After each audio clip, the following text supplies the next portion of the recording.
was a clinical dietitian. So I am a non-traditional student. Originally, I was not considering PA school.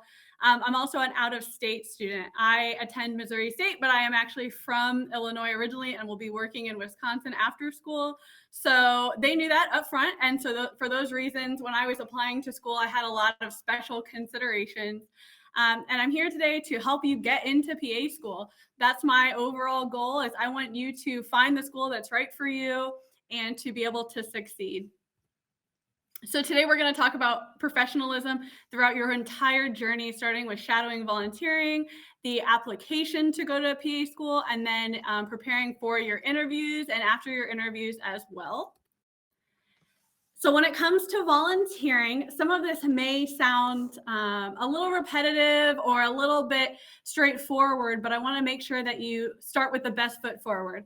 When you're volunteering, I want you to be present, be that person that the organizers remember that you were showing initiative, you were going above and beyond.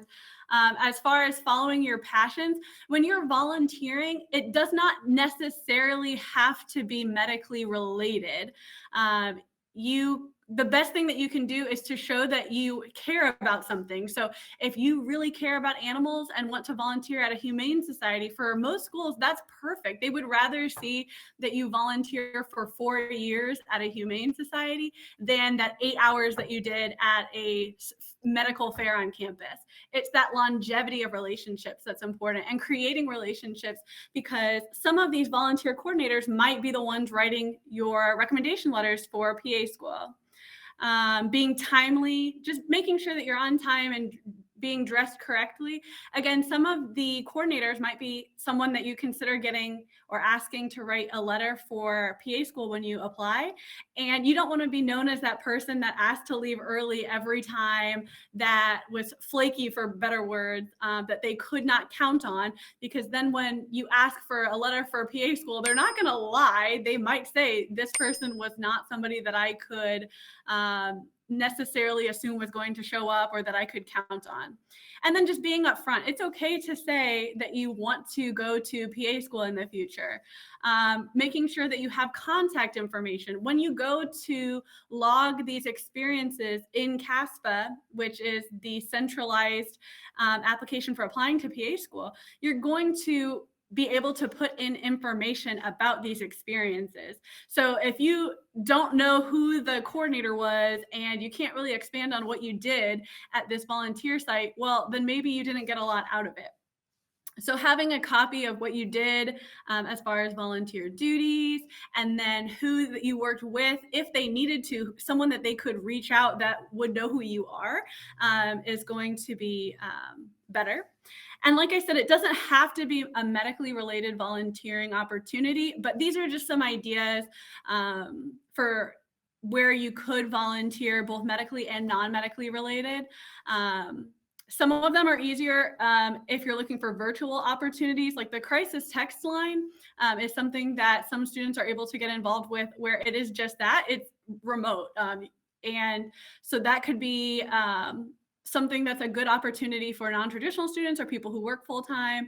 And you don't necessarily have to pay to be a volunteer, but at the bottom I did put medical mission trips. Again, usually something like that would be associated with a cost, but the other ones I listed out are not going to cost any money. And how I said, it does not have to be medically related. All the ones on the right side of this page, whether it's farmers markets, Pan-Hellenic fraternity sorority events, dance marathon, athletic events, there's a lot of ways to get involved to show your interests that don't necessarily have to be medically related. Then when it comes to shadowing, so I added this in as kind of a preface, that when you're looking for a PA to shadow, it can be really difficult, especially if you don't know any PAs, which was the case for me as well. So hope is not lost. Different schools have different amounts of hours they may require for shadowing, and it may be that it's not required at all. It might be recommended, but it's always beneficial, not just because you might want a PA to write a letter of recommendation, but so that you actually have seen a PA and know what to expect going into that job, so that you can explain, this is why I want to be a PA. That can be difficult to do if you've never seen a PA in their workplace. So when you're looking for a PA to shadow, it's okay to search a large hospital group. And on their website, a lot of them will have education coordinators, or at least human resources, people and culture. Different hospital groups call that person different things, but the person in charge of scheduling different employees, the person in charge of looking for new employees, or the person in charge of education, sending them a copy of your resume and at least asking if they can point you in the right direction for how you might be able to shadow a PA. And that can be done over email. Asking family and friends if they know any PAs. It is hilarious, some of my classmates, how they were able to find distant friend of a friend of a friend who knew a PA that let them shadow. And that's still a good experience that they were able to get just by reaching out. If you are someone that's more of a traditional student, or you're back in school and you have a pre-PA or pre-med advisor, seeing if they have any resources or anyone that you could reach out to is always going to be great. If you work for an organization, which this was my case, that I was working at a medical group, did not know any PAs, and I emailed some PAs who worked for the same organization that I had never met, never seen, but told them, hi, I'm a dietitian, I work here for the same organization, would it be okay if I shadowed you? And every PA I reached out to in that way said yes. And then lastly is virtual. Not all schools accept virtual shadowing. And it is exactly that with virtual shadowing, that they're structured differently. Some places it is you're just talking to a PA and they're telling you about their job. Other places it is PAs kind of going through their day and their patients to simulate what it would be like if you were shadowing. But again, this is something new that came up during COVID that is not accepted by all schools. So definitely, if virtual shadowing is your only option, or if you've been virtually shadowing, reach out to the schools that you're interested in to see if that is something that they accept for shadowing, if shadowing is a requirement at that school. For shadowing and professionalism, make sure you know what time they want you to show up, dress expectations, and where to park. I would hate for you to park in employee parking and your car gets towed. That would be a little bit embarrassing. As far as dress expectations, if you're with a surgery PA, it's important to know, for example, is it a clinic day and they're going to be dressed up? Is it a surgery day and they want you to come wearing scrubs? Are you going to change into hospital scrubs? All of that information is important to know. And you can't assume. There's family practice PAs who wear scrubs. There's, again, surgery PAs who are on clinic days and they want you to be in business casual. So just make sure that you ask all the right questions up front once somebody has said that you can shadow, so that you are putting your best self forward. And then also bring a notebook or a pencil so that you can write down your experiences. I know there's iPads and you can type things into your notes on your phone and things like that, but I would hate for anybody to look like they're texting and the PA that you're shadowing thinking that you're not really paying attention. And also with things like iPads, traveling light is important. Not everybody has a place for students to put their stuff. And I would just hate for somebody to bring a laptop or an iPad and there's no safe place for it and it ends up getting stolen. So I think a notebook and a pencil is fine to bring to shadowing. Also, if you had to leave it in like a shared locker, let's say you were going to be in surgery, you wouldn't be scared somebody's going to steal a notebook. You might be scared if you had to leave your iPad in a shared locker. While you're shadowing, again, staying off your phone, being fully present, acting professional with all staff. Nobody wants the student that is really nice to the PA, really nice to the physician, but very rude to nursing and medical assistants. Everybody's there for the patient. And so when you are shadowing, just remember that every staff member that's there to treat them with respect. If you get on the nurse's bad side, your life will be miserable. And rightfully so. Nobody wants anybody to come in with a certain amount of attitude. And making sure you have information for that clinic and your contact person. Again, in CASPA, you're able to put who you shadowed, where they were, and then some contact information. So if you shadowed PA Smith, knowing a first name, last name, and contact information at the least is going to be important. And then after shadowing, a lot of people will have a thank you note for the PA that they shadowed. You don't have to spend money. Some people will give a small gift, and that's fine. Don't feel like you have to. I had a few different PAs I shadowed, and some of them I just gave thank you notes. One I shadowed more than others. I ended up giving her, I think, a $10 gift card to Starbucks. But no PA is going to expect a gift. They know we're students. They know we don't have a ton of money. So don't feel obligated if it is something that's going to affect your budget to give them a gift for this opportunity. Just a thank you note is fine. Don't expect a letter of recommendation, because nothing is more awkward than when you shadow a PA for 8 hours and then at the end of the shift think that they're guaranteed to give you a recommendation letter. Maybe they will, and you hit it off wonderfully.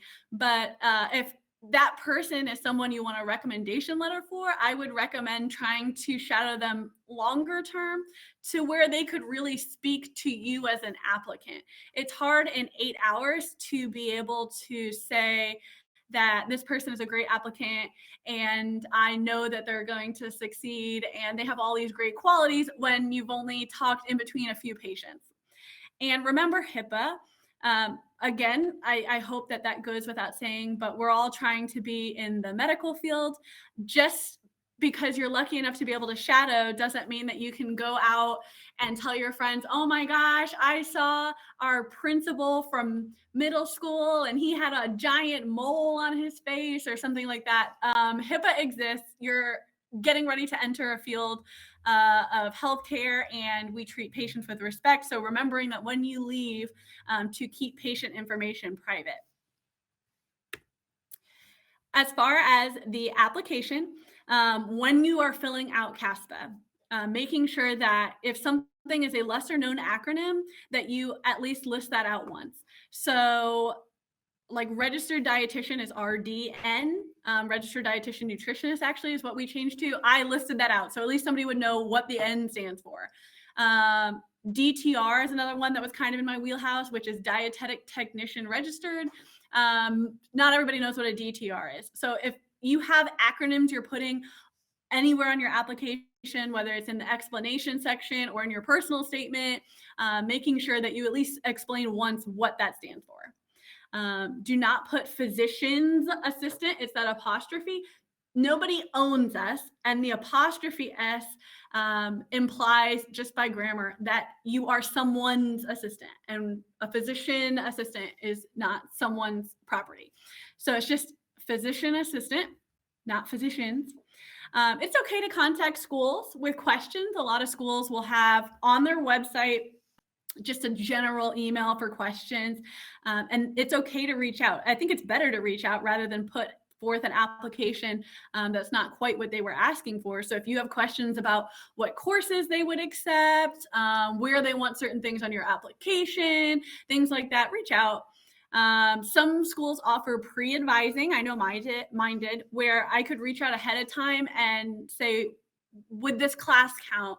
What do you think of my application?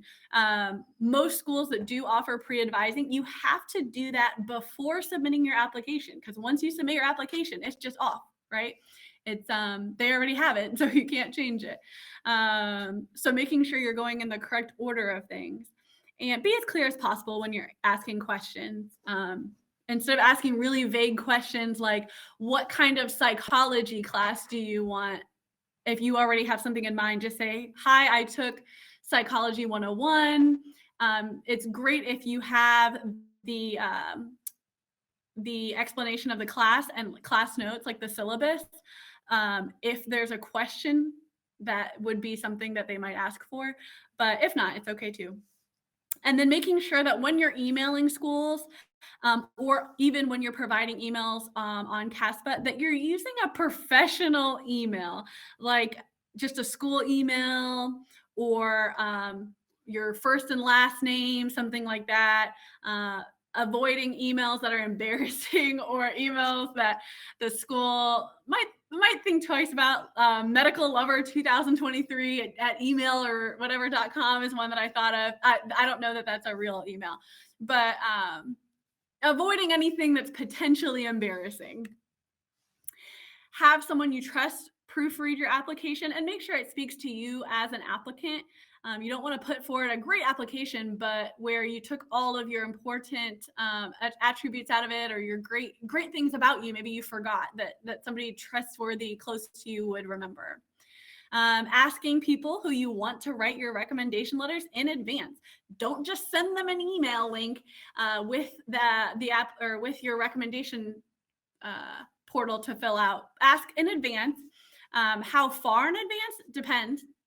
Some people will do it a few weeks before the cycle opens.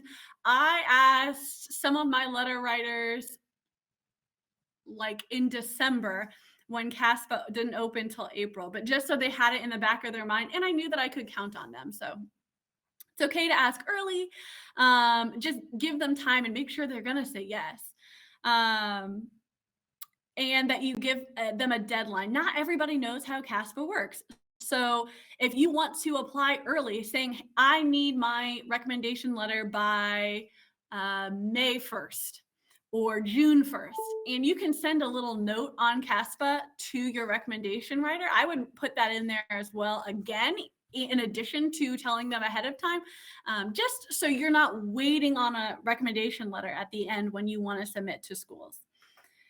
Lastly, I would update the program after you apply. If you applied in May and now it's July and you haven't heard anything, but since then you've earned this many more hours of patient care experience, or you've gotten a new certificate, or you completed your classes for that semester and you wanted to update them on grades, that's okay.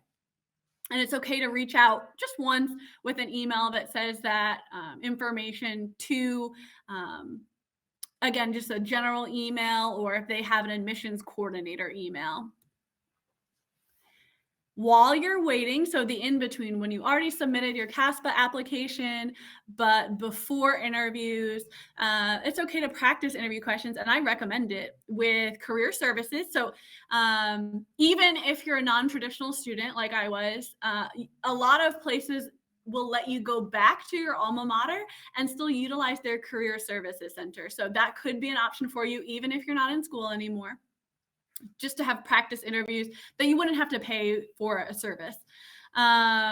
If you know any medical providers, whether it's a doctor, a PA, a nurse practitioner, just somebody who's been through some kind of professional medical interview, they might be a good person to practice with. Or lastly, trusted family or friends. I put them last because family or friends are great, but they might not know exactly the caliber of these interviews, the right kind of questions to ask, and also they're your family and friends. So they do love you, and they might not be quite as hard on you as an interviewer would with your answers. In the meantime, finishing up any prerequisites, keep your grades up.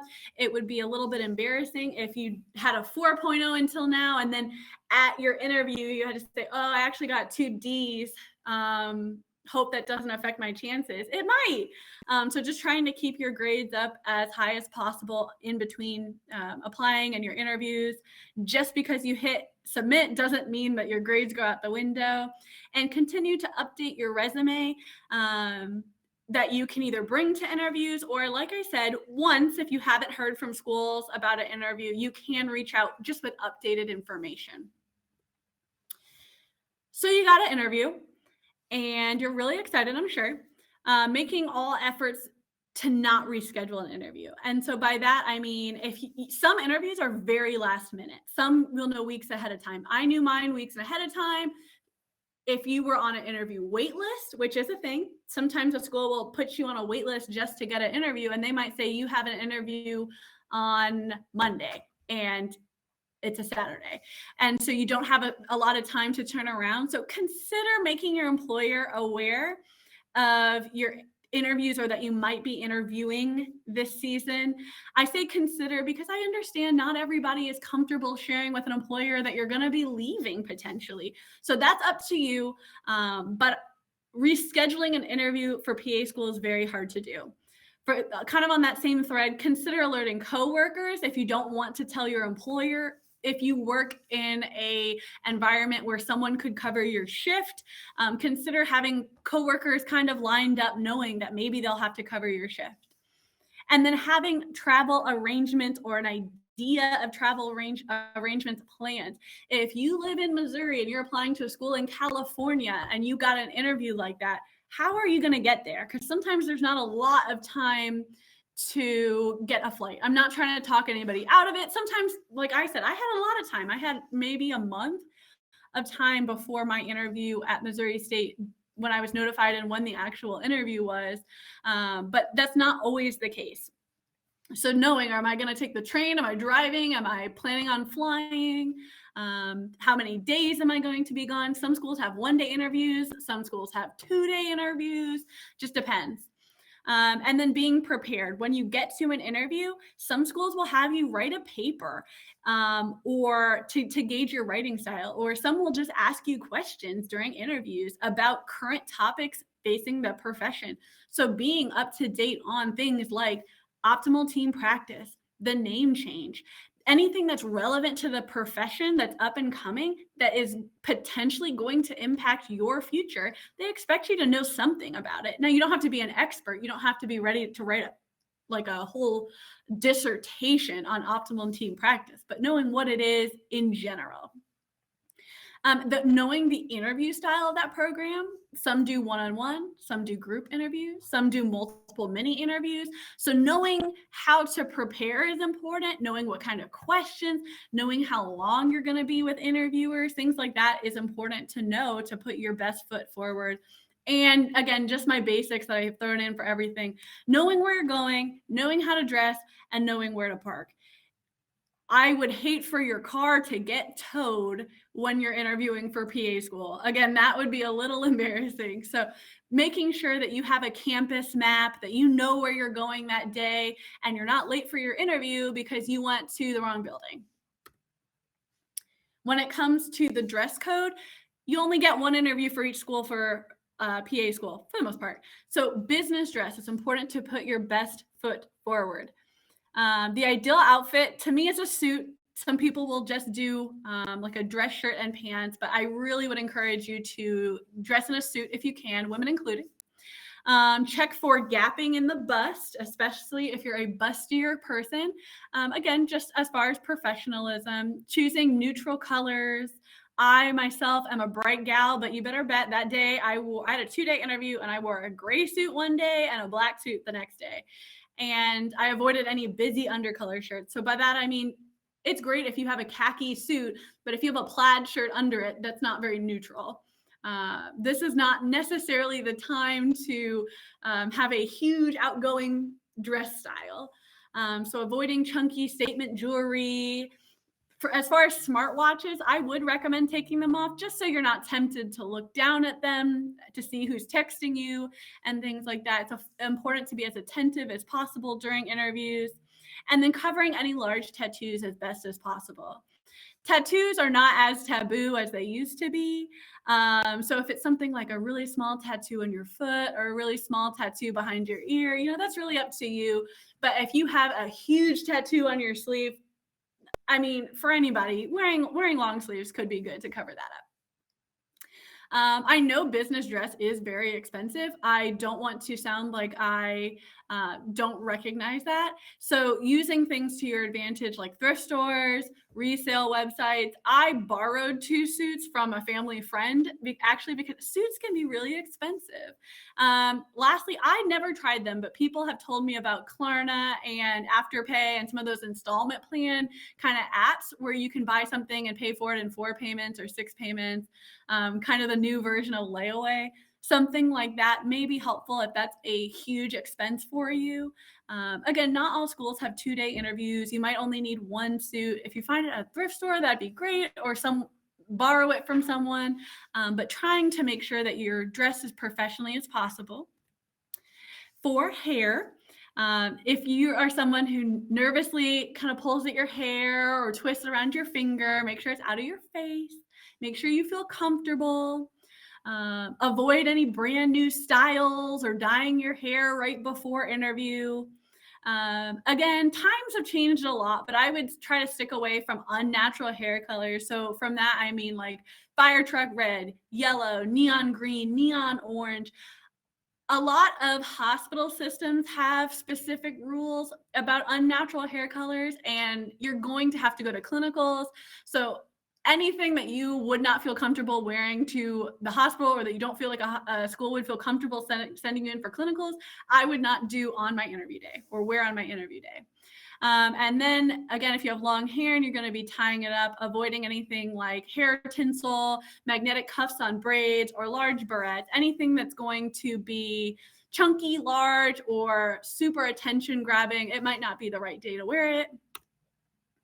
At the interview, be friendly to other applicants. They're not the bad guy. Other applicants are not your enemies. It's okay to be friends with them. You're all going through this together. Nobody understands PA school like the other people applying to PA school. Bring at least one copy of your resume. You could even bring a copy of your personal statement if you'd like, especially if it's been a long time since you read it. The school, that's the information they have about you. So they're likely going to ask you information about your personal statement or about your grades or about something on your resume. Turn your phone off. Again, travel light. Don't bring a computer bag, a backpack, and all this stuff that you're going to need to put somewhere. They might not have a lot of space for you to put your belongings in a safe place. So try to bring a small bag if you can. And then have questions in mind for the end of your interview. Interviewers want to know that you're interested in the school or that you're interested in their program. What questions do you have that they didn't say in the presentation that they give to most students? I'm sure there's something that you're just wondering or you want to know about this potential program that you could be attending. And then after the interview, send thank you notes to the program, or hopefully you remember the name of the person who interviewed them. Again, you don't have to send gifts, nothing expensive. If you live really far away, I would even recommend sending these out in the town that you traveled to, so it won't take a week or 2 weeks to get there through the mail. You could even bring them and give them to the interviewer at the interview, but sometimes a few days later, it's enough to make them remember you, remember that they interviewed you, and it's just a kind gesture to send a thank you letter.